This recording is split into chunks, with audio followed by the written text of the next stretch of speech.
Hello, everyone. Welcome back to Maybe It's Spiritual. Hey, we got a special member back in the house today. Hello, it's Michael. Which member is that? Michael. Michael. Yeah. Hey. Hey. What's up, buddy? Hi. Mike's Glad back. you're Mike's back. He's been responsible with kids and wives and not shirking his wife. He has multiple wives. That's why it's You're like one of those weird Mormon offshoots now, right? Canceled. Canceled. Yeah, man, it's good to be back. Thanks for for good topic. coming back. Well, actually, this is your topic tonight. You gave this to us like about a month ago. Yeah. And we finally are here talking about it. Yeah, man. So Fun one. Yeah. Everybody doing good? Mm-hmm. Yeah? All right, sweet. Let's just dive into it. Let's dive in, baby. Yeah, we're gonna start with a story from Matt. This is like the reason we're doing the podcast is because of a story we heard from a podcast we like called Scared to Death. So we're gonna kind of do an overview of that and then jump into the history of it all. Yes. And the topic tonight is The Whistler, or most commonly known, El Silbón, right? Mm-hmm. El Silbón. Silbón. Silbón. Silbón? Silbón.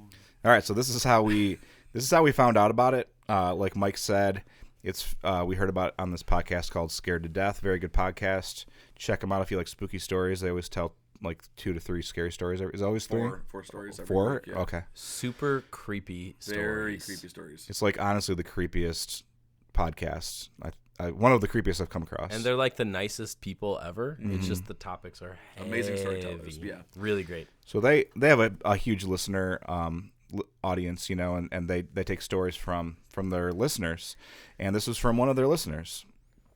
And she told it for the first time to the people on Scared to Death. So I'll just jump in. She talks about buying her first house in 2019. We never hear where, though, do we? She didn't say where, I don't think. No, it's never established where. Yeah, it would be interesting to know where. But kind of her dream house. She's single, has a dog. It's in the U.S. We know that. Yes, we know it's in the U.S., which, you know, is important to note as we move on. But it was exactly what she wanted. It was really nice on the upper end of her price range. She had only one neighbor. She had thick woods on one side of her house, and then behind her house, and then she had one neighbor. And the house was built in 1960, and it was mostly occupied by a Venezuelan couple that moved in 1970. So these people, they were there for 50 years. They had children. The kids moved out.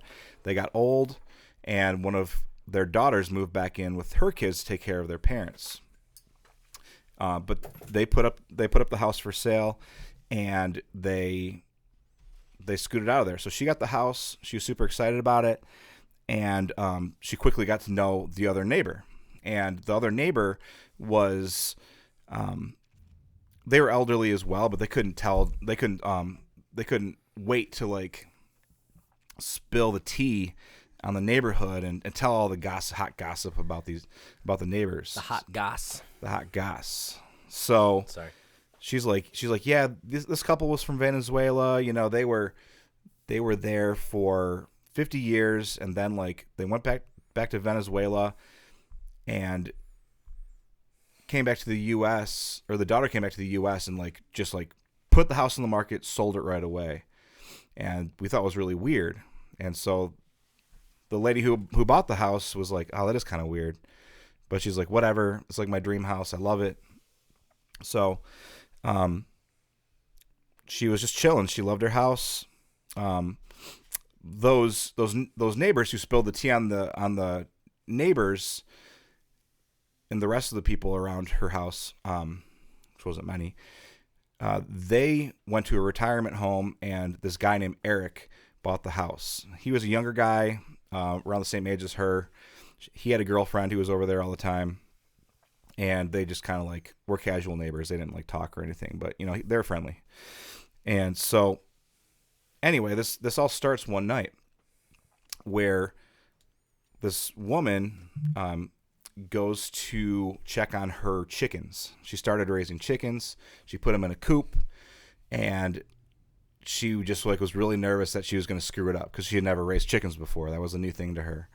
And so she was like, I'm going to screw it up. Like I probably would be the same way. So she went out to check on these chickens. So she goes out there. She brings her dog with her, which is a 90-pound ex-police dog. Big dog. I'm guessing a German Shepherd. I'm assuming. And she checks on the chickens, and as she's walking back up to her house, she hears really, really loud whistling. It was like really clearly whistling. It was like a tune. It was like whistling a tune, but she could not figure out where it was, and it was like all around her. The sound was all around her, and she's like really creeped out and weirded out by it.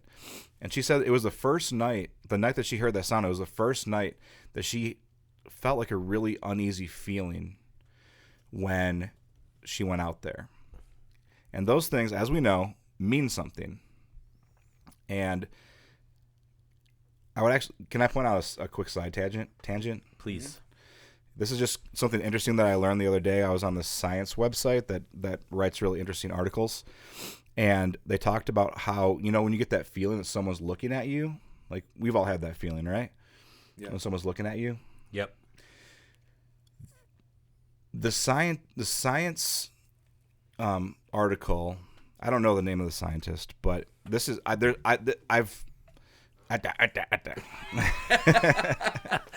beatboxing right now? Can't talk. I've read this several times, so like I just wanted to research it again today. Basically, if you feel like someone is looking at you, almost 100% chance someone's looking at you. That's interesting. Yeah.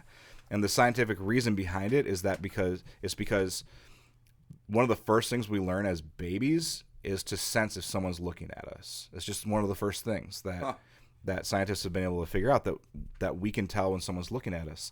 So our brain really, really, really learns it well throughout the years. So like if you turn around and look back and you don't see someone looking at you, but your brain picked up on something that someone was looking at you, or like in your peripheral vision, someone's looking at you. They even tested it on a guy who had really terrible vision. He could only see like it was complete blur. They would show him pictures of people and of people looking off to the side, people looking up, people looking down, and pictures of people looking directly at him, and he could tell that someone was looking at him, and he, like the fear, his amygdala like would respond. Interesting. So like to you ladies and gentlemen out there listening, if you feel like someone's looking at you, they are. Good to know. So not creeped out at all. That like no, especially when you wake up in the middle of the night feeling like that. Yeah. Somebody talked about that on our podcast. Remember that? Yeah. Yeah. Like the psychic viewing, or what was that called? Psychic something?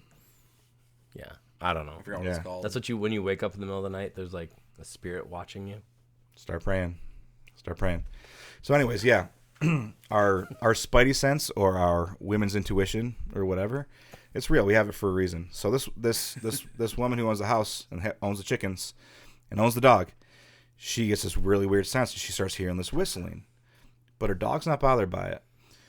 So then she keeps walking, and she hears it at like less of a volume.